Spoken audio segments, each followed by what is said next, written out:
तर मंगळवारी रात्री ठाण्यातील एकनाथ शिंदेंच्या त्या बैठकीत नेमकं काय झालं, त्या बैठकीतील इनसाइड स्टोरीवर एक नजर टाकूयात। संभाजीनगरचे 6 आमदार, 2 जिल्हा प्रमुख आणि 1 खासदाराची शिंदेंसोबत बैठक झाली। मंगळवारी रात्री 3.5 तास ही बैठक चालली। बैठकीत प्रत्येक नेत्याशी स्वतंत्र संवाद साधण्यात आला। अनेक नेत्यांकडून संभाजीनगरच्या पालकमंत्र्यांची शिंदेंकडे तक्रार करण्यात आली। विकास निधी मिळत नसल्याची सत्तारांसह इतरांनी तक्रार केली।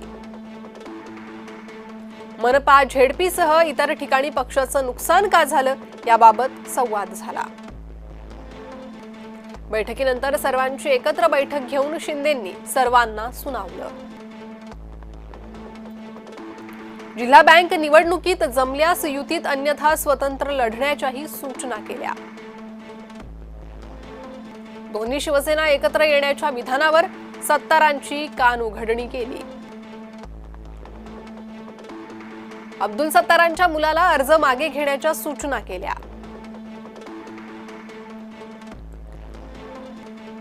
समीर सत्तार उमेदवारी अर्ज मागे घेणार आहेत,